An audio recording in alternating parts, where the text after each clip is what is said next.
Welcome to a Hero's Welcome podcast, where stories, healing, and culture meet. Every episode, we invite you to listen, reflect, and be curious. This podcast is a space for mental health therapists where we talk about the real work of healing. Whether you're a mental health professional, a proud geek, or somewhere in between, you're in the right place. So let's jump in.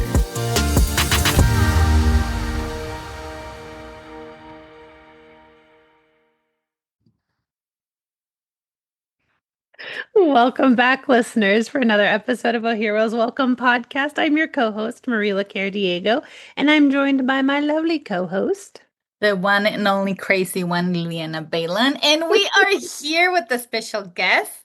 I'm stretching my hands as if you can see me. Why not? We are here with Ana Gómez. Hey, Ana, how are you doing today? I'm good. Very excited to be together. Thank you for inviting me. It's an honor and a privilege to be able to spend time with you and your audience. So thank you. Welcome. And we are here. You have two books out there, but today we're going to focus on one. Correctly? So we were going to be talking about the EMDR and Sandtray based therapy book. That's your baby. That is a baby. Yes. It's a big baby. It's a baby that I have nurtured for many, many years. So I was trained in EMDR. It's going to be 26 years ago.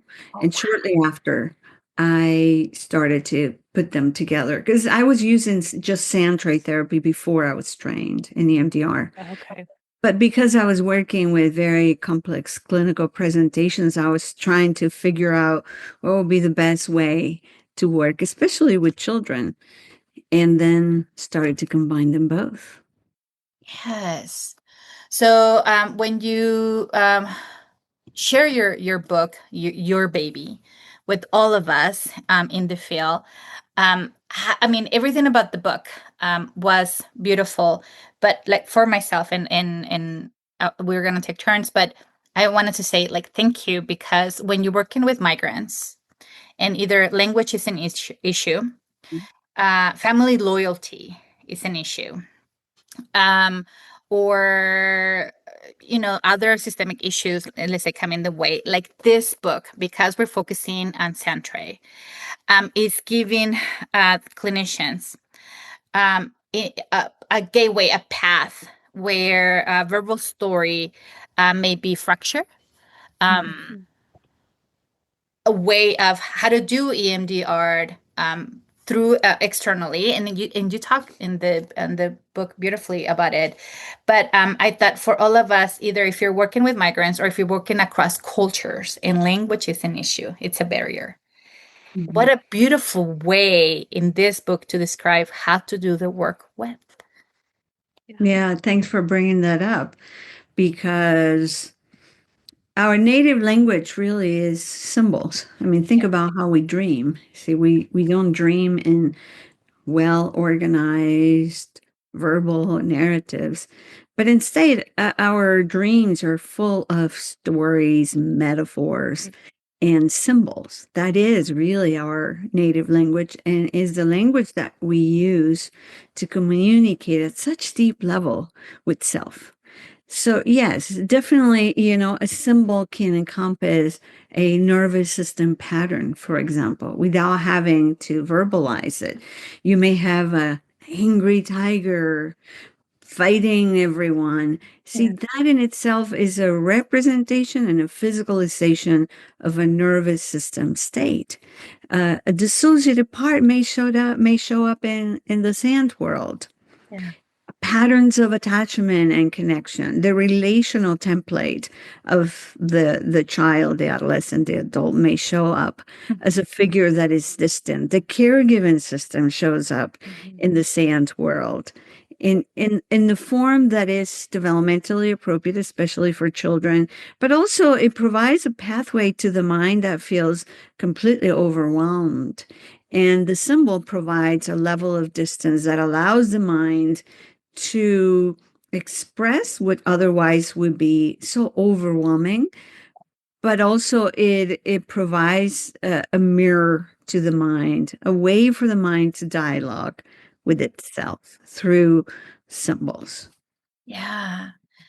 So, and again, right, like I think the book makes it where new clinicians, if they're just starting, if they just took the basic training in EMDR and they're just starting in their Sandtray, like you're able, after reading the book, to have confidence on making meaning and making sense of. And then for all of us who are seasoned therapists, it was a really nice validation of the work that we're already doing in regards to what is it like to have a gateway, Mhm. like to just put it into making implicit the memory networks, or how as we are when we're working on the Sandtray, how we're working on that moment to moment strategies, like what Mhm. happens when we move between EMDR phases and Sandtray conversations. Mhm. Um, Again, I think when I first read it, and for all of you who know that I love reading, I take notes. For that reason, because first of all, I don't want to highlight books anymore. Because one, then I become aware later, and tell me if this is for both of you too. Then I become later aware of what was I thinking before that was important, and then like what I think is important now. So then most of the books are highlighted like in different colors now. And as a book lover, it hurts now. I'm getting into that age now. So now I make notes about what I'm reading. But as I was searching for what is it that I wanted to share with this book, I think it's a beautiful way of having a bridge between these two models. And you Mhm. have the ability of storytelling, of simplifying something that we can think of as complex, especially when we're trying to bridge two models. But you have this ability to simplify it. And then with the cases that you bring in, the way that you write it, like it's a beautiful storytelling. Well, thanks, Liliana. I very much appreciate that.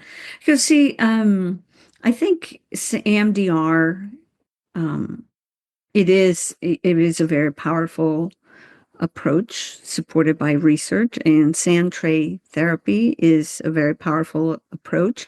But when they are brought together, they generate such powerful synergy, Mhm. and one that really reaches layers of experience beyond what words can access, right? Because Yeah. verbal language, I mean, we know that when individuals are physiologically activated because of trauma or thinking about trauma, or there is a trigger in the environment that activated the trauma. We know that their verbal capacities are diminished. We do have studies that show the Broca area is shut down, so we can be physiologically activated while verbally inhibited. And I can only hope for a shift in paradigm in terms of how we see trauma work and healing, because a lot of therapists, especially therapists working with adolescents and working with adults, they have a strong bias towards verbal communication, Yeah. which is interesting because it's the one that goes offline first. Yes. And I think we need to open. One of my hopes is that this book can contribute to that, opening new channels through which we can support our clients of all ages in their journey towards healing and realizing wholeness. And for clinicians to be able to use a different language, or at least give different channels and pathways and portals into the mind, into the embodied mind, and into memory systems that hold traumagenic material. Yeah. Yeah. I love that, right? Because as clinicians, I feel, and tell me if you agree, Maria, but as clinicians, we were trained to do talk therapy. And we get Oh, yeah. really uncomfortable when everyone goes quiet. So like give me something, and the beauty of Sandtray and even lately on EMDR trainings is it's okay if it's not organized in order for you to say it right away. Like, can you show me? And then with the population that I work with, when there's a sense of loyalty, I cannot share this because I will be betraying them, or it's not organize in a language yet. Mhm. Like it happens in this language, in my native language. And if I go to a therapist and it's too close and I want to externalize it in another language, in order to separate, right? Like when we do it in the Sandtray, like it's giving me permission and the easiness of being able to do it. So again, such a beautiful way. The other thing that I appreciated is how you go from individual, and you're mentioning teens. Um, I I think when we discuss even like do it between parent and child, or doing a group. Yeah. I think a lot of us, when we go to basic training, we get frustrated because we don't understand that in basic training, we're getting the basics. That's why we need to go to advanced trainings. But we want to figure out like how to do this right away. And the way that you divide your chapters, it was a really nice way of even giving us more of a sample of like, this is what it can look like for all of you.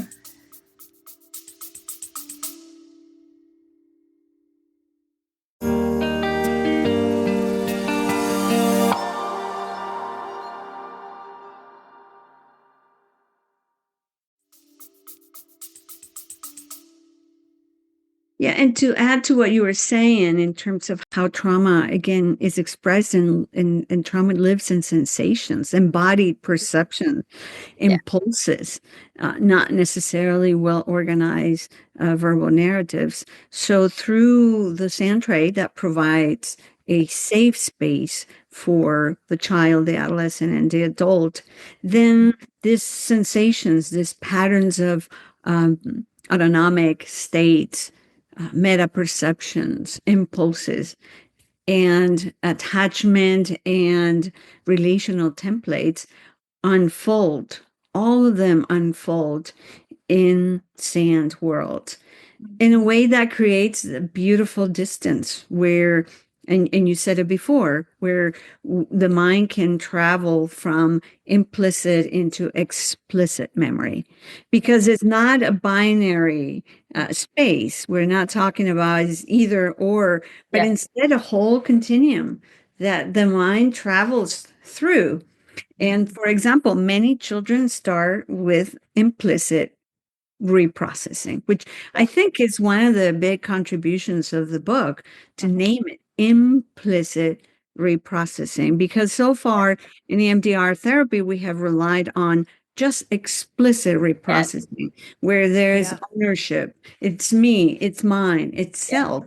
And yet, children, for example, and adults with a narrow window of affect tolerance, they have a hard time accessing it that way and owning it. Sometimes it's too dysregulating, sometimes it's too big, too heavy. And through implicit reprocessing, we give the mind an outlet, a pathway, a portal into the memory network that is easier, organic. It may be the story of a kitty cat, a dog, a llama that is being hurt. Yeah. Perpetrator victim dynamics can unfold in the sand world without ownership. Yeah. It's not me, it's not the perpetrator I had, it's not my shame, it's not my fear, it's not my terror, is the llama's terror. And with that level of distance, then reprocessing actually can happen Yeah. faster Yeah. because of that distance that implicit reprocessing offers to the mind. So it feels safer. Yes. Yeah, I love that. I think EMDR is very magical, right? Like they don't need to verbalize what they're processing, right? And it's really nice to have that. I think Sandtray is magical, right? Giving in a container, taking away the need for verbalization and for showing up, right? I anytime you put your hands in the sand for Sandtray work, like things happen whether you want them to or not. I've been in plenty of trainings myself, and I'm like, I'm just gonna be like, I'm gonna keep my wall. No, you touch the sand and magic happens. But I love the combination of these two because we have the power of EMDR and the permission, like you don't have to talk. We're going to be able to process this. But then the Sandtray offers a container. Because I know in some of my own work with really complex trauma, EMDR as much as we put all the preventative measures and the safety measures up, like it can be really flooding for them. And I think the idea of having a Sandtray to hold that and give them an external visual place to put all of that is really, really, I mean, it's magical. Mm-hmm. Yeah, and part of what we do in EMDR that I think so many have contributed to it, that is in the book, is a titration continuum.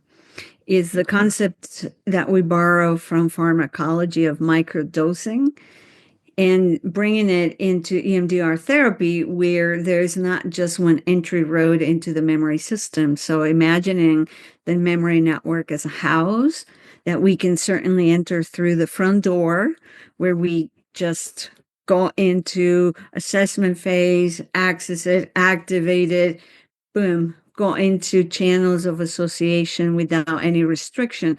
Certainly that may work well for a lot of our clients, but especially for clients exposed to chronic traumatization during sensitive periods of development, this door could be highly activating and move them out into complete emotional flooding.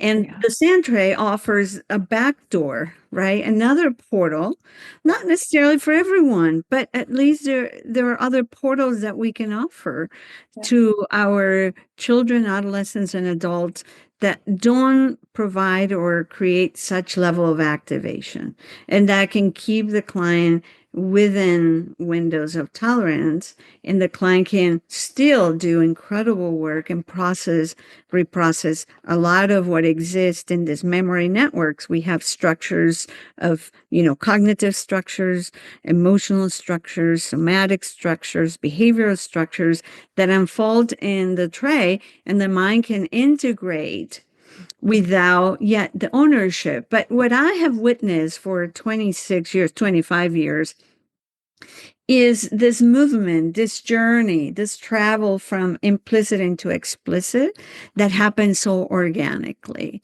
I'm thinking right now about many of my clients where they started with a character, not me, not my terror, not my fear, not my shame, just the doggies pain. And yet, as we travel together and continue to reprocess implicitly, one day a client comes in and says, "You know what? I'm going to work on this. And by the way, this is me. And by the way, those are my parents." And suddenly there is a sense of ownership that very organically the mind arrived to. It's an arrival that we don't force. It's an arrival that comes natural to the mind. And we honor that rhythm, right? We honor the embodied mind's rhythm and join in instead of forcing upon the mind. You have to acknowledge it. You have to recognize that this is your fear, right? So it is really honoring that journey of the mind and what is needed to access something that quite often is so full of fear and shame and terror. So for all of you, as Anna was describing this, for all of you who are working with DACA recipients, that is exactly the process that we go with when they have the shame of their parents being undocumented, and them having like this ongoing stress and trauma of every so often having to go to the process of getting that permit. When you just, I was like, my clients, that's exactly what they want to go through, from being implicit to explicit, to working, to acknowledging, to be able to tolerate it because of it. And then you see the progression that you just mentioned. But I have seen that again with DACA recipients quite often. Yeah. Yeah. What the mind is not able yet to acknowledge, recognize, and I'm not going to say able, I'm going to say it does not feel safe yet to access. It does not feel safe yet to acknowledge and recognize. Then the symbol gives refuge to the mind. Yeah. And still, when you see the sand worlds that clients of all ages create, you see all the cognitive, affective, and somatic structures right there. Yeah. You see the dog that is ashamed or the wizard that is evil, or you see the witch or fantasy figures that represent evil, for example, or fear or terror. You can also see, as I was saying in the beginning, the attachment system very much reflected and represented in the sand world through the miniature collection. You see the caregiving system. You may see an animal, a child in the sand story that doesn't have a consistent caregiver. I'm remembering a client, a 9-year-old, that created a sand whirl, a divided sand whirl. On one side, you have a mother that is loving and caring, and on the other side, you have a witch that is the mother as well, but is evil and trapped Pluto and Nemo into this horrible space, this cave where they couldn't escape.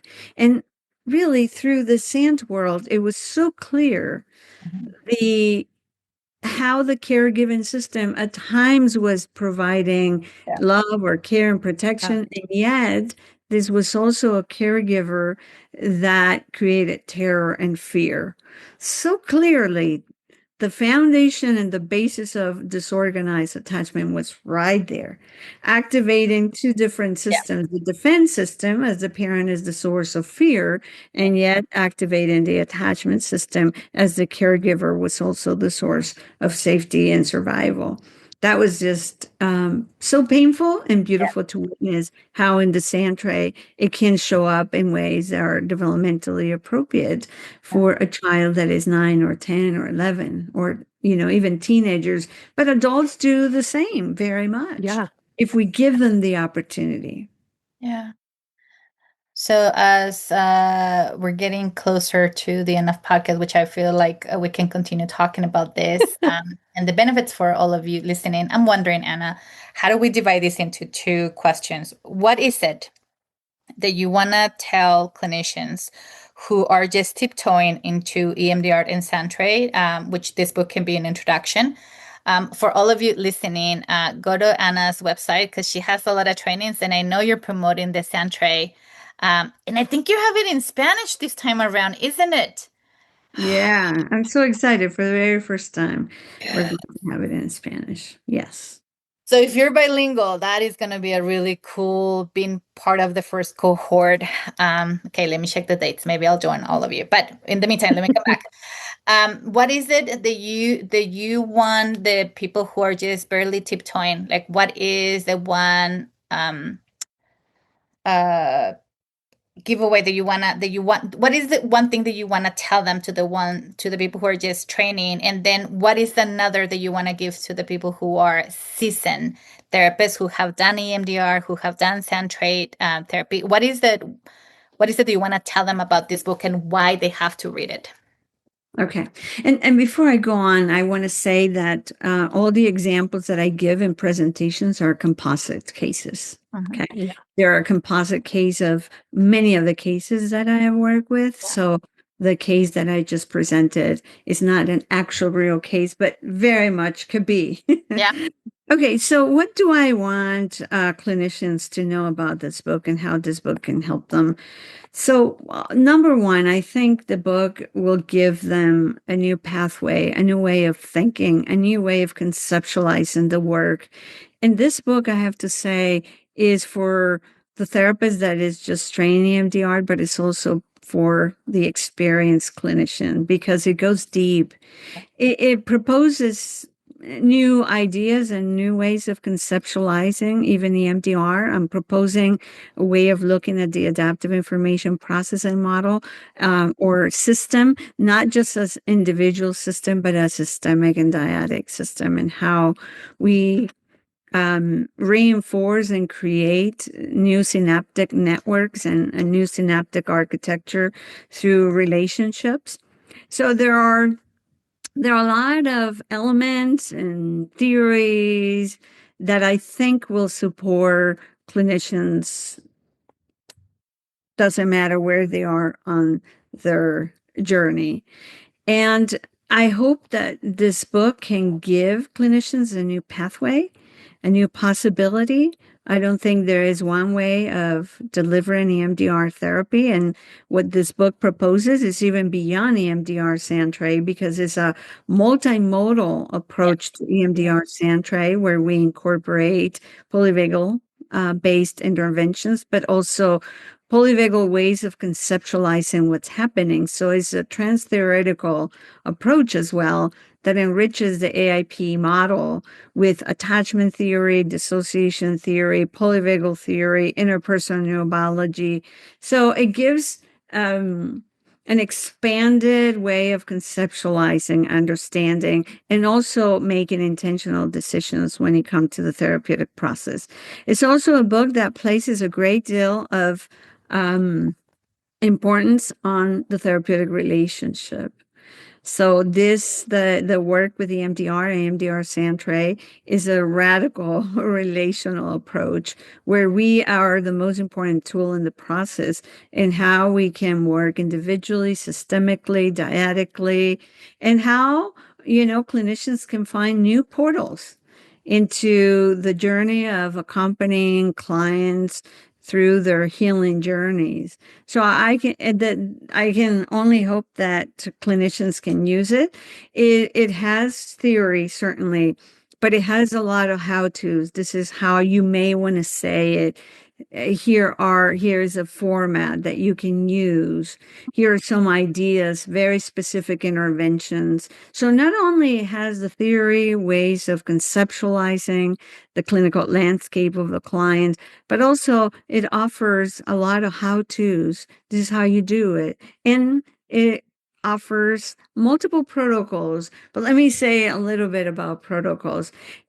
Even though the protocol is there, it really emphasizes the moment-to-moment decision-making, case conceptualization, and how we don't deliver it like a cookie-cutter form of treatment, right? It's not protocol-based, but it really offers a way of delivering EMDR Sandtray that expands into an approach.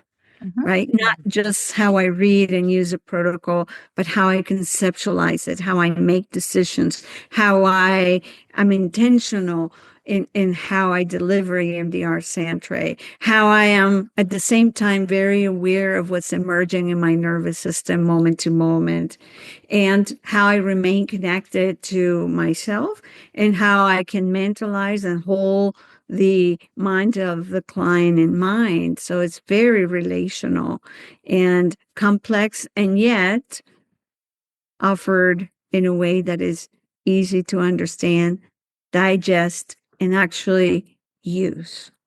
Oh, beautiful. What a gift. Yes. I think when you were talking, I was like, oh, yeah, that's right. Because the impression that I got from this book was exactly it. Therapist regulation, and how we become the anchor in the room for our clients. And then the reminder, right, which is how can you hold all this information and then make adaptations for the client that is in front of you, and how culture lives in the symbol and the sand. What is the meaning that the client is given to the symbol, not what we perceive that is the meaning of the symbol. Like you touch on culture, attachment, neurobiology, like, yeah, it's a rich in information, Anna. It has a lot of pieces. Yeah. Yeah, it is the product of 25 years of delivering this and sitting down and thinking about it and reflecting and writing. So it is a process that changes you so deeply. Yeah. Writing a book and really sitting with it, digesting it, having moments of just thinking about human existence. I have that existentialist tendencies, and really diving deep into what it means to be human. Yeah.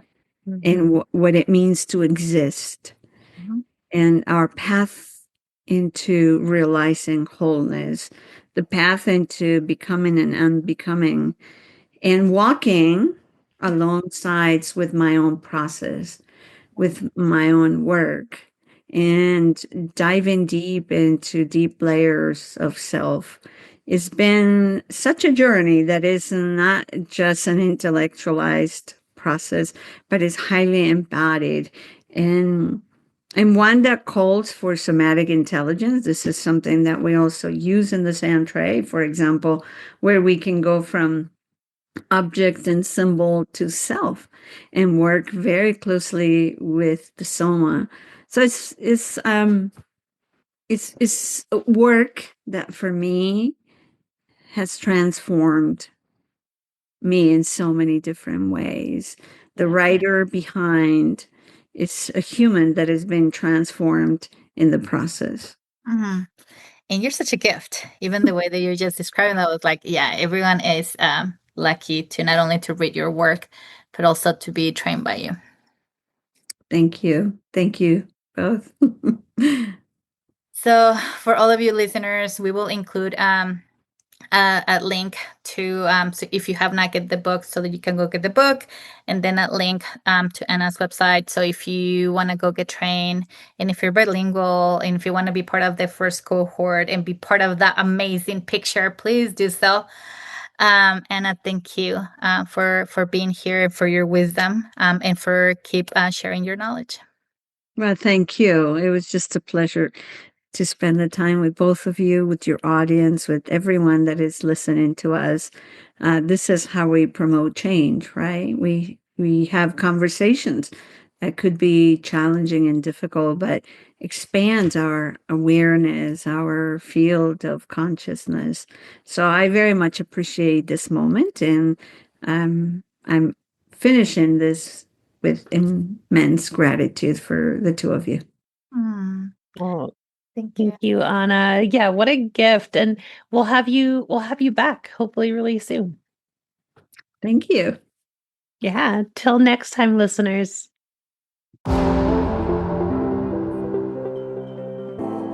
Thank you for joining us on a Heroes Welcome podcast. We hope you found inspiration, insight, and maybe, just maybe, a little fun along the way. Don't forget to subscribe, leave a review, and share this episode with your fellow healers. Until next time, stay curious, stay playful,